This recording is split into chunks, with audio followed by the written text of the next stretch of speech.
ꯇꯟꯈ꯭ꯔꯦꯗ ꯇꯨꯝꯕꯨ ꯇꯨꯝꯅꯤꯡꯉꯛꯑꯦ ꯍꯩ ꯇꯨꯃꯤꯟ ꯂꯩꯌꯨꯅꯦ ꯃꯤꯅ ꯅꯣꯛꯀꯅꯤꯅꯦ ꯁꯦ ꯃꯤꯠꯇꯣ ꯀꯣꯌꯦꯡ ꯌꯦꯡꯒꯅꯨ ꯉꯛꯇꯨ ꯆꯨꯝꯅ ꯂꯩꯌꯨꯅꯦ ꯑꯁ ꯐꯝꯃꯤꯁꯤ ꯐꯅ ꯀꯨꯏꯔꯦ ꯀꯩꯅꯣ ꯑꯁꯣꯝꯗ ꯂꯥꯛꯄꯒ ꯑꯃꯨꯛ ꯐꯛꯇ ꯑꯃꯨꯛ ꯐꯝꯍꯟ ꯁꯤꯗ ꯐꯥꯟꯁꯤꯗ ꯑꯃꯨꯛ ꯀꯨꯏꯅ ꯐꯝ ꯍꯩꯅꯗ꯭ꯔꯦꯗ ꯑꯩ ꯌꯥꯝꯅ ꯍꯩ 이붕어 ꯅꯪꯕꯨ ꯇꯨꯃꯤꯟꯅ ꯂꯩꯌꯨ ꯀꯩꯗꯧꯔꯒꯦ ꯇꯥꯗ ꯅꯈꯣꯏꯒꯤ ꯅꯨꯄꯤꯗꯨꯕꯨ ꯀꯦꯔꯤꯔꯣ ꯆꯦꯟꯈ꯭ꯔꯕꯣ ꯀꯨꯏꯃꯟꯈ꯭ꯔꯦꯅꯦ ꯑꯩ ꯁꯥꯎꯔꯛꯇꯅꯅꯦ 이붕어 ꯅꯪꯕꯨ ꯀꯩꯗꯧꯔꯒꯦ ꯃꯤ ꯃꯌꯥꯝꯅ ꯅꯣꯛꯏꯁꯤ ꯇꯥꯗ꯭ꯔꯣ ꯋꯥꯟ ꯇꯧꯅꯤꯡꯉꯦ ꯋꯥꯟ ꯈꯥꯡꯉꯨꯍꯦ ꯀꯩꯅꯥ ꯊꯣꯛꯂꯛꯑꯅꯤ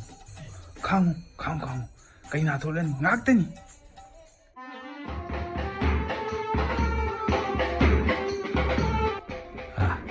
ꯁꯤ ꯏꯕꯨꯡꯉꯣ ꯅꯪꯕꯨ ꯇꯨꯃꯤꯟꯅ ꯉꯥꯏꯍꯥꯛꯇ ꯂꯩꯌꯨꯕ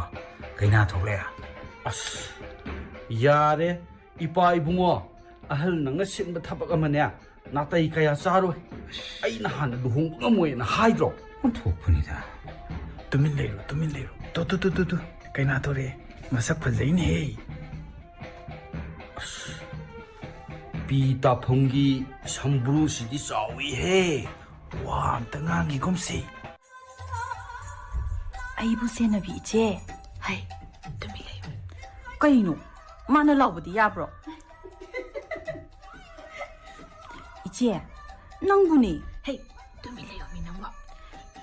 ꯇꯔꯤꯔꯛ ꯀꯣꯏꯕꯒꯤ ꯃꯍꯨꯠꯇ ꯑꯍꯨꯝꯂꯛꯇꯪ ꯀꯣꯏꯁꯦꯕ ꯁꯤ ꯀꯅꯥꯗꯅꯣꯃ ꯍꯥꯏꯅꯧꯕ ꯅꯠꯇ꯭ꯔꯒ ꯑꯃꯨꯛꯇꯪ ꯀꯣꯏꯔꯒ ꯂꯩꯁꯦ ꯇꯔꯦꯠꯂꯛ ꯆꯥꯏꯕ ꯑꯃ ꯃꯁꯤꯒꯤ ꯀꯩꯅꯥꯁꯦ ꯑꯩ ꯀꯃꯥꯏꯅ ꯉꯥꯡꯅꯅꯤ ꯍꯦ ꯑꯩ ꯆꯠꯈ꯭ꯔꯣꯔꯥ ꯑꯩ ꯆꯠꯈ꯭ꯔꯣ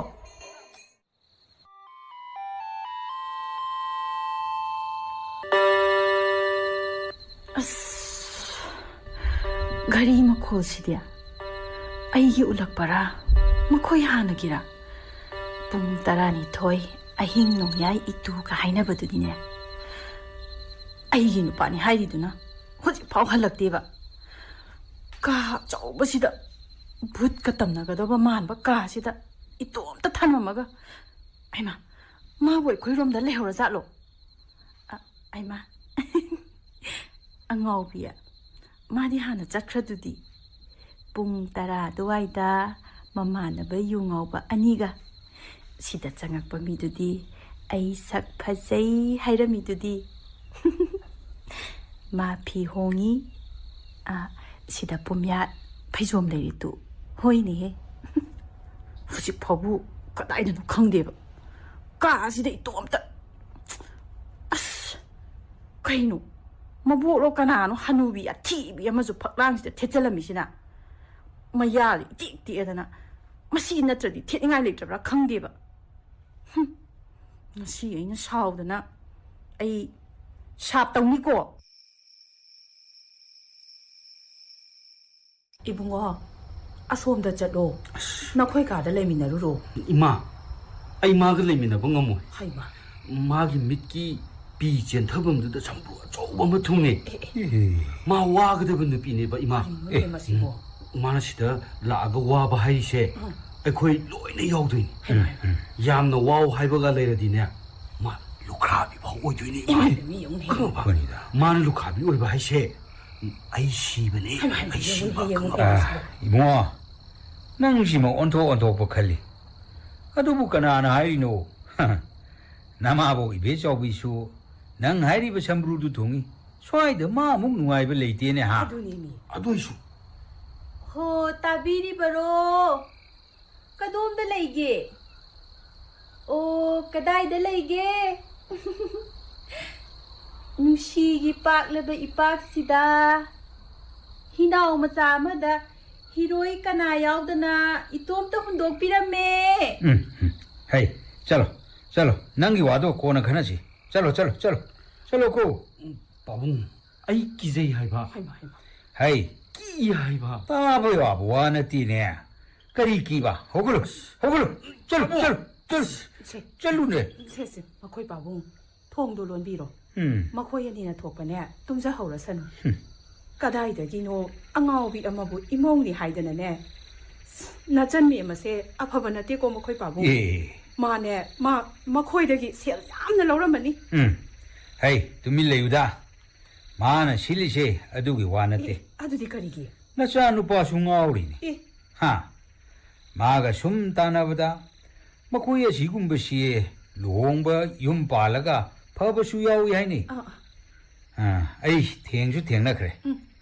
누피 마사 지기 마마두수 롱바 까야 야닝더버니 아이나 하이루버더기니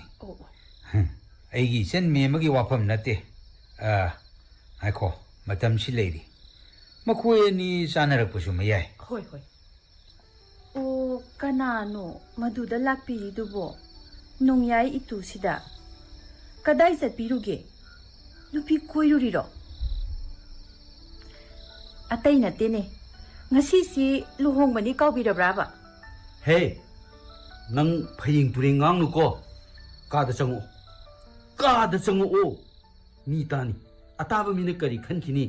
ꯑꯦ ꯋꯥꯈꯜ ꯇꯥꯕꯒ ꯁꯥꯏꯌꯦ ꯑꯩꯉꯣꯟꯗ ꯍꯦ ꯀꯥꯏꯗꯅ ꯑꯐꯥꯎꯕꯔꯣ ꯅꯠꯇꯦ ꯀꯌꯥꯝ ꯐꯥꯎꯖꯥꯠꯅꯣ ꯃꯤ ꯇꯥꯅꯤ ꯀꯥꯏꯗꯅ ꯉꯁꯥꯏ ꯂꯨꯍꯣꯡꯐꯝꯗ ꯑꯗꯣꯝꯅ ꯂꯥꯎꯕꯤꯕ ꯀꯨꯏꯈ꯭ꯔꯦꯗ ꯀꯩꯅꯥꯗꯨꯕꯨ ꯆꯦꯟꯈ꯭ꯔꯖꯥꯠꯂꯣ ꯃꯌꯥꯝ ꯋꯥ ꯅꯣꯛꯄꯗꯣ ꯑꯗꯨꯗꯅ ꯃꯤꯅ ꯅꯣꯛꯄꯒꯤ ꯈꯜꯍꯧꯗ꯭ꯔꯕꯥꯕ ꯍꯥ ꯈꯜꯍꯧꯗ꯭ꯔꯕꯣ ꯉꯥꯏꯈꯣꯅꯦꯗꯤ ꯀꯩꯅꯣ ꯁꯠ ꯍꯥꯏꯔꯣ ꯃꯇꯝꯁꯤ ꯊꯦꯡꯉꯦ ꯍꯥꯏꯕ ꯑꯗꯨꯗꯤ ꯑꯩꯁꯨ ꯉꯁꯥꯏꯅ ꯈꯪꯉꯤꯅ ꯐꯛꯂꯥꯡꯒꯤ ꯘꯔꯤꯗ ꯇꯥꯡ ꯇꯥꯡ ꯇꯥꯡ ꯇꯥꯡ ꯇꯥꯡ ꯇꯥꯡ ꯌꯥꯔꯦ ꯇꯥꯡ ꯇꯥꯡ ꯇꯥꯡ ꯇꯥꯡ ꯅꯪꯁꯨ ꯌꯥꯔꯦ ꯇꯥꯡ ꯇꯥꯡ ꯑꯗꯣ ꯉꯁꯥꯏꯅꯦ ꯅꯪꯅꯅꯦ ꯂꯥꯎꯔꯛꯄꯗꯣ ꯀꯩꯅꯥꯗꯨꯕꯨ ꯆꯦꯟꯈ꯭ꯔꯕꯣ ꯑꯩ ꯊꯃꯣꯏ ꯀꯌꯥꯝ ꯁꯣꯛꯏ ꯈꯪꯕ꯭ꯔꯣ ꯑꯩꯕꯨꯗꯤ ꯅꯨꯡꯁꯤꯖꯥꯠꯅꯤ ꯈꯔꯗꯤ ꯉꯥꯏꯉꯝꯗꯕ ꯃꯥꯜꯂꯤꯗꯅꯅꯦ ꯑꯩꯁꯦ ꯆꯤꯟꯊꯣꯛꯀꯦ ꯇꯧꯕꯅꯦꯕꯀꯣ ꯑꯗꯨꯗꯩꯗꯨꯗꯅꯦ ꯄꯣꯠꯂꯣꯏ ꯁꯦꯠꯄꯤꯗꯨꯅ ꯑꯩꯉꯣꯟꯗ ꯀꯤꯍꯜꯂꯤꯕ ꯍꯦꯛ ꯆꯦꯜꯂꯗꯤ ꯀꯥꯇꯤꯅ ꯊꯤꯟꯅꯤ ꯍꯥꯏꯕ ꯀꯥꯇꯤ ꯑꯆꯧꯕꯗꯨꯅꯅꯦ ꯃꯤꯒꯤ ꯃꯃꯥꯏ ꯃꯌꯥꯁꯤꯗ ꯑꯗꯨꯗꯒꯤꯅꯦ ꯑꯩꯁꯦ ꯑꯗꯨꯝ ꯀꯤꯗꯅ ꯂꯦꯞꯄꯕ ꯅꯪꯒꯤ ꯋꯥꯔꯤꯗꯣ ꯐꯖꯅ ꯂꯤꯔꯣ ꯂꯥꯛꯑꯣ ꯏꯃꯨꯡꯗ ꯑꯣꯏꯅ ꯂꯤꯔꯣ ꯂꯥꯛꯑꯣꯕ ꯆꯠꯅ ꯇꯥꯎ ꯍꯥꯏꯕ ꯃꯇꯥꯡꯗꯨꯗꯅꯦ ꯑꯩꯅ ꯈꯜꯂꯤꯅꯦ ꯀꯩ ꯈꯜꯂꯤꯅꯣ ꯅꯪꯅ ꯆꯦꯟꯈ꯭ꯔꯕ ꯍꯥꯏꯕꯗꯨꯗꯅꯦ ꯑꯩꯅ ꯅꯪꯁꯦ ꯑꯃꯨꯛ ꯃꯐꯝꯗꯨꯗꯒꯤ ꯄꯨꯔꯒ ꯆꯦꯜꯂꯕ ꯑꯗꯨꯗꯒꯤꯗꯤ ꯄꯥꯎꯆꯦꯗ ꯇꯤꯚꯤꯗ ꯂꯨꯍꯣꯡꯐꯝꯗꯒꯤ ꯕꯣꯔ ꯀꯩꯅꯥ ꯍꯧꯅꯔꯒ ꯆꯦꯟꯈ꯭ꯔꯦ ꯑꯗꯒꯤꯗꯤ ꯀꯔꯤꯒꯤꯅꯣꯅ ꯃꯌꯥꯝ ꯉꯛꯑꯅꯤ ꯑꯗꯨꯒ ꯕꯣꯔ ꯁꯦꯟꯅꯕ ꯀꯩꯅꯥ ꯁꯦꯟꯅꯕꯤ ꯃꯈꯣꯏ ꯑꯅꯤꯅ ꯑꯗꯨꯝ ꯈꯠꯅ ꯍꯧꯔꯕ ꯃꯈꯣꯏꯗꯤ ꯑꯃꯨꯛ ꯀꯩꯒꯤ ꯈꯠꯅꯗꯣꯏꯕ ꯏꯃꯥ ꯑꯃꯅ ꯅꯪ ꯆꯦꯜꯍꯟꯈꯤꯕ ꯀꯔꯤꯒꯤ ꯐꯥꯍꯧꯕ ꯌꯥꯗ꯭ꯔꯣ ꯍꯥꯏꯗꯅ ꯀꯩꯅꯥ ꯁꯦꯟꯅꯕꯤꯗꯨꯅ ꯕꯣꯔ ꯁꯦꯟꯅꯕꯗꯨꯗ ꯅꯪꯒꯤ ꯕꯣꯔꯗꯨ ꯅꯪꯅ ꯐꯥꯍꯧꯕ ꯌꯥꯗ꯭ꯔꯣ ꯅꯨꯄꯥ ꯌꯥꯎꯗ꯭ꯔꯗꯤ ꯅꯨꯄꯤꯗꯨ ꯃꯇꯣꯝꯇ ꯆꯦꯟꯗꯧ ꯃꯥꯟꯗꯦ ꯍꯥꯏꯗꯣꯏꯅꯤ ꯀꯩꯅꯣ ꯄꯦꯆꯨ ꯑꯩ ꯀꯣꯛ ꯉꯥꯎꯔꯦꯗ ꯅꯪꯒꯤ ꯋꯥꯔꯤꯁꯦ ꯉꯥꯎꯁꯟꯅꯅꯨ ꯑꯗꯣ ꯆꯦꯟꯕ ꯍꯥꯏꯗꯣ ꯑꯩꯗꯤ ꯍꯧꯖꯤꯛꯁꯨ ꯌꯥꯏꯉꯣ ꯑꯩꯈꯣꯏꯅꯤ ꯀꯗꯥꯏꯗꯅꯣ ꯆꯦꯟꯈ꯭ꯔꯁꯤ ꯑꯗꯨꯒꯤ ꯈꯨꯆꯦꯟꯗꯨꯗꯤꯅꯦ ꯑꯍꯜ ꯂꯃꯟꯅ ꯌꯥꯅꯗꯕꯒꯤ ꯃꯇꯝꯗ ꯆꯦꯟꯒꯗꯕꯩ ꯋꯥꯅꯤ ꯑꯩꯈꯣꯏꯗꯤ ꯂꯨꯍꯣꯡꯕ ꯂꯣꯏꯔꯦ ꯀꯩꯅꯣ ꯑꯗꯣ ꯑꯅꯧꯕ ꯍꯧꯗꯣꯛꯀꯗꯕꯅꯤ ꯍꯥꯏꯕ ꯑꯅꯧꯕ ꯆꯦꯜꯂꯁꯤꯔ ꯆꯦꯜꯂꯁꯦꯕ ꯂꯨꯍꯣꯡꯕꯒꯤ ꯑꯍꯤꯡꯗ ꯕꯣꯔ ꯀꯩꯅꯥ ꯑꯅꯤ ꯕꯣꯔ ꯀꯥꯗꯒꯤ ꯃꯐꯝ ꯈꯪꯗꯅ ꯆꯦꯟꯈ꯭ꯔꯦ ꯅꯪ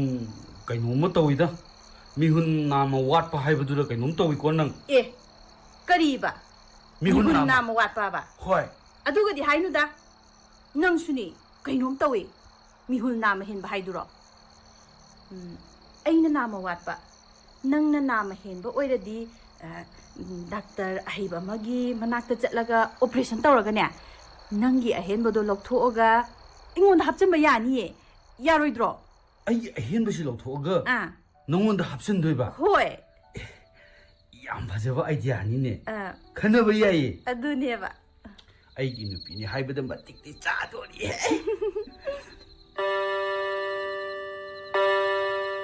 ꯍꯩꯃꯥ ꯀꯩꯒꯤꯅꯣ ꯅꯪꯅ ꯑꯃꯨꯛ ꯑꯉꯥꯎꯕꯤꯗꯧꯅ ꯅꯣꯛꯏꯗꯨꯕꯣ ꯘꯔꯤꯁꯦ ꯃꯕꯨꯛ ꯐꯩꯉꯣ ꯏ ꯑꯩꯈꯣꯏ ꯑꯅꯤꯒꯤꯅꯦ ꯈꯪꯗꯅ ꯇꯥꯡ ꯇꯥꯡ ꯑꯅꯤ ꯅꯪꯒꯤ ꯑꯃ ꯑꯩꯒꯤ ꯑꯃ ꯑꯩꯒꯤ ꯇꯥꯡ ꯑꯃ ꯅꯪꯒꯤ ꯇꯥꯡ ꯑꯃ ꯇꯥꯡ ꯑꯅꯤ ꯑꯧ ꯍꯩ ꯅꯈꯣꯏ ꯑꯅꯤꯕꯨ ꯑꯍꯤꯡ ꯑꯁꯦ ꯊꯦꯡꯉꯤꯅꯦ ꯇꯨꯝꯅꯔꯣꯅꯦ ꯍꯥꯏꯕ ꯀꯩꯁꯨ ꯂꯩꯇꯕꯗ ꯇꯥꯡꯗ ꯉꯥꯡꯅꯗꯨꯅ ꯂꯩꯔꯅꯨꯅꯦ ꯅꯣꯏꯕꯣ 이베마 낭수 뚱게디 하이드라드나 슈아이도 호친드나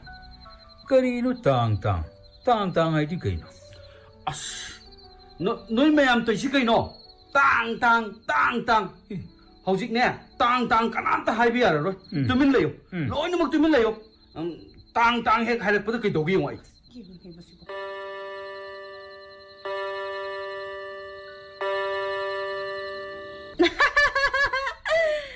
ꯘꯔꯤꯅꯗꯤ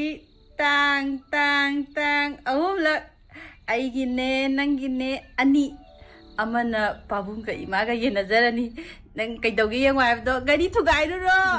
헤이 마마 낭수 라오네 시대 레이드나 에이슈 그이노무 떠올까도래네 나바나 말로나 마 뚜모꼬 ꯑꯩꯈꯣꯏꯁꯨ ꯆꯠꯂꯒꯦꯀꯣ ꯑꯣ ꯅꯈꯣꯏꯗ ꯇꯨꯝꯃꯣ ꯑꯩꯈꯣꯏꯗꯤ ꯇꯨꯝꯗꯕ ꯍꯥꯏꯗꯣ ꯊꯣꯏꯗꯣꯛꯇꯦ 시마디 ꯈꯪꯗꯦꯍꯦ ꯇꯨꯝꯗꯕꯒꯤ ꯋꯥꯗꯤ ꯑꯩꯉꯣꯟꯗꯗꯤ ꯍꯧꯔꯛꯀꯅꯨꯗ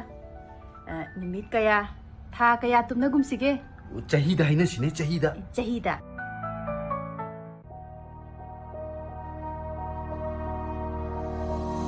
ꯍꯩ ꯑꯉꯥꯎꯕꯤ ꯍꯥꯏꯅꯣ ꯑꯉꯧꯕꯤ ꯍꯥꯏꯌꯣ ꯀꯔꯤꯅꯣ ꯃꯔꯩ ꯊꯥꯕꯗꯧꯅ ꯅꯠꯇꯦ ꯅꯍꯥꯋꯥꯏ ꯑꯩꯅ ꯑꯉꯥꯡ ꯑꯣꯏꯔꯤꯉꯩ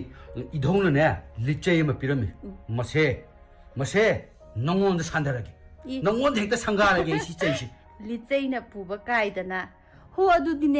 타이나기 와니 후직디네 노마이 피스톨 칸가바 피스톨 아이세 아짜마 누피 나테고 아이 노마이 라이센스 따나리바 누피니 낭나 리제이나 사마 사니 깐바 아이디 그이슈 떠비로이 아이기 농마이 마루 아마카나 꼭두다 아묵단 티에 리제이 비라미 하이리바 나더기나 여기에다니 마땀시다 누피 푸니가 칸바 누파시디 짝까 통어이다 가이다 헤이 낭 짝 통거들 통어이다 하요 낭 인상 생거들 세모이드라 헤 마시 헤이 나코이 아니네 이마는 가사이데기 따게나 따버니고 마시 짝디 이마는 사이나 로이러버니네 이마 농당기디 칸드레고 아두부 이마는 깔리 마카이디네 이마는 짝 로이나 통비니 통비유 나코이니 칸나노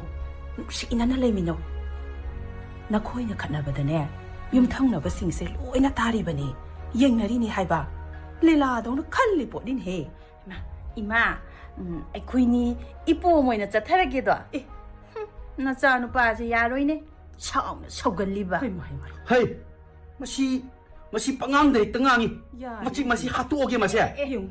마음 하토부 그이노 이마 제일다 타니 홈레 비로 로레 아요 이스키다 버그스 사리바 아야 자마누 피나테 노마이 라이센스 따나리바 미네세 까우누 하이하이데고 너코이마도 이마가 바bun가 부디 그이슈 떠비로이다 호이니 헤이 낭 짝 통게라 통어이라 하요 짝 통게라 통어이라 아이 싹 통게 아이나 싹 통따라디 낭니 인상 시험거다 아이니 인상 시험거다 바이 헤이 아이 누빠네 누빠 ඛꯪ아바 누빠나 싹 통바 인상 시험바세 홈나디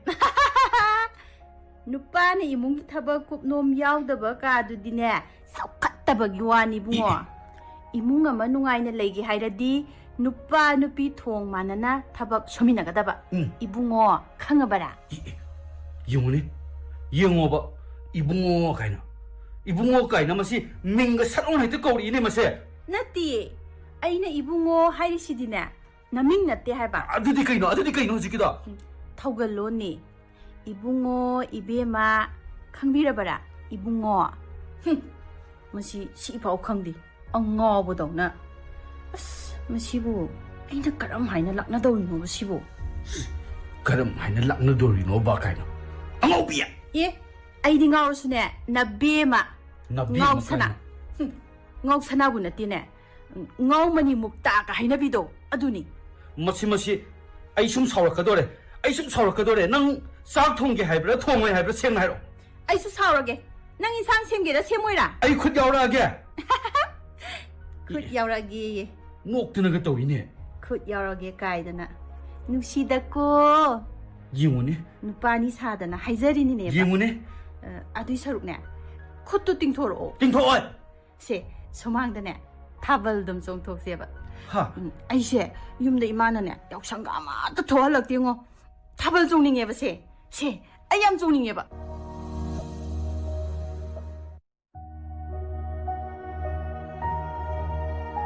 이베마. ꯑꯧ ꯇꯥꯗ 랭칼로. 아이, 따리브라. 비추기 이마 이베마 라이. 모라시들 랭실로. 이하니 다다 강래 이베마 앙앙 싱신에 떠오리시. ꯍꯣꯏꯅꯦ ꯇꯥꯗ ꯑꯩꯁꯨ ꯈꯪꯖꯩ ꯇꯥꯗ ꯍꯣꯏ ꯏꯌꯥ ꯅꯨꯄꯥꯗꯗꯤ ꯑꯩ ꯀꯩꯁꯨ ꯁꯥꯎꯖꯗꯦ ꯑꯩꯒꯤ ꯏꯆꯥꯒꯤ ꯃꯊꯣꯡ ꯆꯥꯗꯕꯅꯤ ꯍꯥꯏꯕ ꯇꯥꯔꯦ ꯇꯥꯗ ꯕꯦꯃꯥ ꯂꯦꯡꯕꯤꯔꯛꯏ ꯂꯥꯛꯆꯔꯤꯌꯦ ꯏꯅꯝꯃ ꯐꯝꯃꯨ ꯆꯥꯒ ꯐꯥꯟꯈꯤꯁꯤꯀꯣ ꯏꯕꯦꯝꯃ ꯃꯤ ꯑꯇꯩꯗꯗꯤ ꯋꯥꯁꯦ ꯇꯥꯍꯟꯕ ꯌꯥꯕ ꯅꯠꯇꯦꯀꯣ ꯑꯩꯈꯣꯏꯈꯩꯅꯦ ꯆꯦꯛꯃꯨꯛ ꯂꯥꯎꯗꯕꯤꯗ ꯃꯈꯥ ꯀꯩꯗꯧꯁꯤꯒꯦ ꯇꯥꯟꯅꯁꯤꯒꯦ ꯈꯟꯅꯁꯤ ꯉꯥꯏꯍꯥꯛꯇꯪ ꯐꯝꯕꯤꯌꯨꯀꯣ 이놈아 짜가 롤로키게 ꯍꯣꯏꯗ 이놈아 짜가 ꯀꯣꯟꯅ ꯊꯛꯁꯤꯗ ꯍꯧꯖꯤꯛꯄꯨ ꯃꯈꯣꯏ ꯑꯅꯤꯕꯨ ꯑꯁ ꯕꯦꯃꯥ ꯑꯍꯤꯡ ꯆꯨꯞꯄ ꯑꯃ ꯑꯃꯨꯛ ꯈꯠꯅꯩ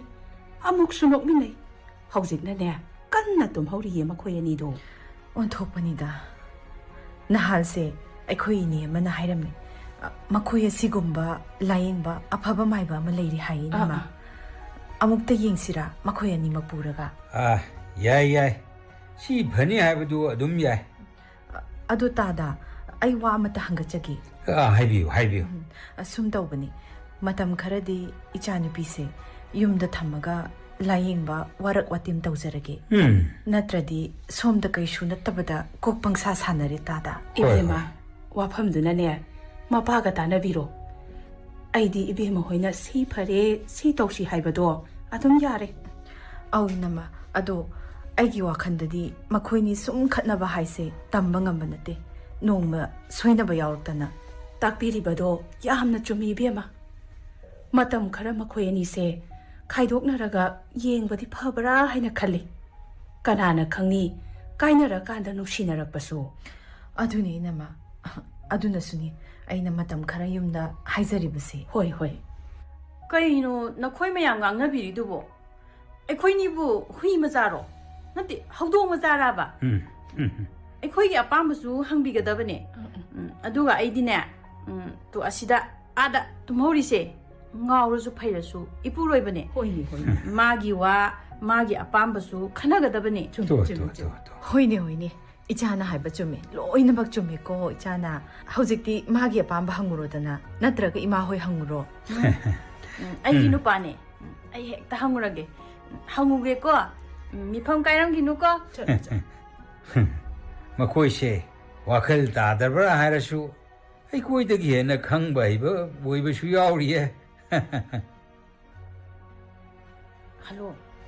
ꯍꯜꯂꯣ ꯇꯥꯕꯤꯔꯤꯕ꯭ꯔꯣ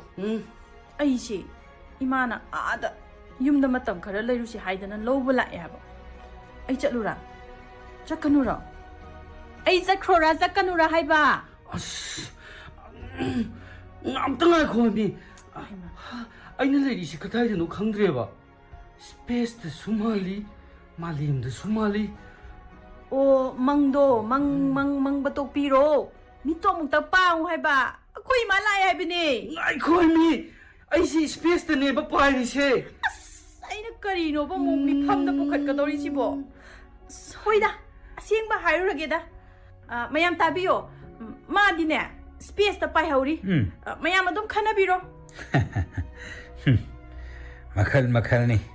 ꯃꯃꯪ ꯑꯣꯏꯔꯝꯒꯅꯤ ꯇꯥꯅꯕ ꯍꯧꯗꯣꯔꯛꯎꯅꯦ ꯍꯥꯏ ꯑꯁ ꯄꯥꯕꯨꯡꯁꯨ ꯌꯥꯏꯍꯦ ꯄꯥꯕꯨꯡꯅ ꯍꯦꯟꯅ ꯉꯥꯎꯈ꯭ꯔꯦ ꯃꯆꯥꯁꯦ ꯄꯥꯕꯨꯡ ꯂꯧꯔꯤꯅꯦꯗꯤ ꯈꯪꯗꯦ ꯃꯄꯥꯁꯤꯁꯨꯅꯦ ꯂꯥꯛꯅꯕ ꯋꯥꯈ꯭ꯔꯄꯣꯠꯅꯤ ꯑꯗꯨꯅꯦ ꯃꯥꯅꯦ ꯏꯃꯥꯀꯣ ꯑꯗꯨꯅꯦ ꯅꯆꯥꯅꯨꯄꯥꯁꯤꯁꯨ ꯂꯥꯛꯅꯕ ꯋꯥꯍꯦ ꯏꯃꯥ ꯍꯣꯏꯅꯦ ꯄꯥꯕꯨꯡ ꯑꯩꯅ ꯅꯃꯧꯅ ꯍꯥꯏꯖꯕꯗꯤꯅꯦ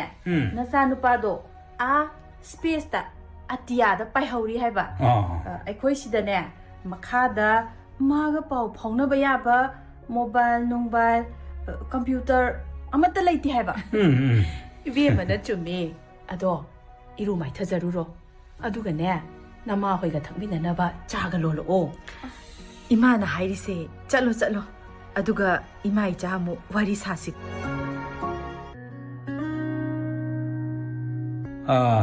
낭부 샤나도 뭐너드로 마네 빠봉 낭디 랑파이드가 레루라 말레나 호이 빠봉 아이세 마판다 타복 마사마 떡셀루라바 아도 이따우디 우디나 빠봉 두멍거니 마디 앙앙다가 하이나바 아힝 뭉틴 오늘의 가이도 농당나 마사시 킹이 아용 농틴라 tummi 운하게 하라가나 우도렇게 하우도피로노 빠봉 아이 와마숨 하이제게나 락바니 그럼뭐 와펌노나 nga랑도 마닝롱기 이마나바 톰보도 빠봉 마가 팅네 톰바나 하이바다 이따우기 루홍바기 아두가 ꯑꯩꯈꯣꯏꯒꯤ ꯃꯧꯒꯤ ꯋꯥꯔꯤ ꯑꯃ ꯑꯩꯅ ꯁꯨꯝ ꯇꯥꯔꯛꯏꯅꯦ ꯄꯥꯕꯣ ꯀꯨꯝꯃꯩꯅꯤ ꯏꯕꯨꯡꯉꯣ ꯀꯨꯝꯃꯩꯅꯤ ꯑꯗꯨꯒ ꯃꯧꯁꯨ ꯌꯨꯝꯂꯣꯝꯗ ꯆꯠꯈ꯭ꯔ ꯃꯥꯜꯂꯤꯅꯦ ꯄꯥꯕꯣ ꯆꯠꯈ꯭ꯔꯦ ꯀꯨꯝꯃꯩꯅꯤ ꯍꯥꯏꯔꯤꯁꯤꯅꯤ 이보 ꯑꯩꯁꯨ ꯋꯥꯔꯤꯁꯦ ꯈꯔꯕꯨꯗꯤ ꯇꯣꯝꯕꯗꯒꯤ ꯇꯥꯔꯛꯂꯦ ꯄꯥꯕꯣ ꯑꯗꯨꯒ ꯑꯩꯅ ꯂꯥꯛꯆꯔꯤꯕꯁꯤꯅ ꯍꯧꯖꯤꯛ ꯑꯅꯧꯕ ꯗꯣꯛꯇꯔꯒꯤ ꯂꯥꯌꯦꯡ ꯃꯈꯜ ꯍꯥꯏꯕꯗꯤ ꯄꯥꯕꯨꯡ ꯍꯣꯏꯅ ꯊꯦꯡꯅꯕꯤꯗ꯭ꯔꯤꯕ 이따우 ꯇꯣꯝꯕ ꯍꯣꯏꯅ 루홍리버세 루홍드링아이다 라잉 비람라가디 얌나 파람가다버니네 바보 아두기 와클가 레이포 나트레다 아이수 와리도 따바다 누아이타다나 락체리버니 바보 아이코이 이마나버기 마얌바 이따우 호이기 시군바 라이나세 바보 마시 라잉바 독터 아마디 레이레 바보 가다이다 그리 마밍 고바 아이나 카드가 로이나 푸드나 라아바니 바보 마기 OPD 마탐가 야오바 아이나 타자바다 바보 마시 마탐 kharaди changba yai adubu soidana di phagani pabo aduga aikhoi mausu amtang di yengthon se pabo hema hoin he mokoi ni magana ba pharadi amuk leminur su yai ne ha madu ta na bo honabi gedabani pabo aduga ne pabo aina ada chalam dai da su ai amuk soidana laksege itaw ga su unarage pabo aina haijaba itaw layeng bagi matang do adumadi soibiganu ko pabo hoi aduga se yambadi nate pabungi nga chanaba aduga itawgi layengbadasu mating khajitang oinaba adana pabo karino ne he nangi du yamba mali ne yamba nate pabo lising nga khaktani maisen biu hoi ado doctor gi manakta di panthabiranu ko pabo hayeng hangsit ma hekta chatpiro ko suksoi dana chakani aduda wa madi leiri ne kari wano pabo isana hairi bado kitada khangi angawbo yengba doctor da pubai si swai gi oiro akhangba mi bu oiro wa ngang ba dei bungo du ngawbo henjelle angawbo gi doctor da yengba chatkre haina dori bani ne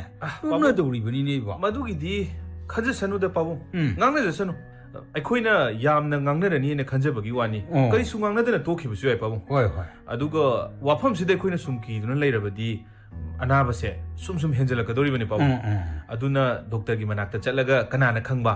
doctor की हिदाक तु चारुबदगी मराइबक लेदना चानखिदना तो फदोखिबसु पाबो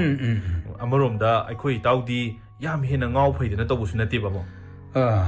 अदुबुदी आइसु खल्लिबनी पाबो आई हंजन बुदी हाइजरे लायेंगदबुदी तौगुमसु को पाबो मीना नोकननी गांगननी न सुम खल्लगा लेरगदी याररोयबा पाबो अदुगा मौसु अमतंदी येंथोहनसि पाबो अदुदी आई होरेन मकसद परा पाउ चेनबर तौरगे होय पाबो अदो आइना हाइजरिबो डॉक्टर सिनाने फत्रे नुंगाइत्रे हाइरबसु होजिक्ति अतोपा फबा डॉक्टर मयामसु लेरेदना पाबो मथंग तानरगा सानबा म येंबा हाइबजुनि पाबो अदुगने नुपी मचादो इमौदो फसकादि फजैने आइसु दुमाइने ताये पाबो इरुजेबा खरा तनबगा मुरुम सोनबगी वानी अदुदि लायेंगा दुम फजनिदा पाबो ꯌꯨꯝꯁꯤꯗ ꯎꯅꯕ ꯈꯨꯗꯤꯡꯒꯤ ꯃꯔꯤ ꯃꯉꯥꯔꯛ ꯈꯨꯔꯝꯃꯤꯕꯅꯤꯅꯦ ꯑꯩꯅꯕꯨ ꯂꯣꯠꯂꯕꯅꯤ ꯑꯗꯨꯒ ꯑꯃꯨꯛ ꯍꯥꯏꯔꯤꯄꯣꯅꯤ Nachanupa keen yomandana kaina. Na adudi nang amuk lakhone ko. Ai laksaki ke pabu. Hoi hoi. Adu ai muk chacharu ke pabu. Oh, pare. Ibe mo shulamia. Hoi tada. Jacob laksaram Ekoi shuni.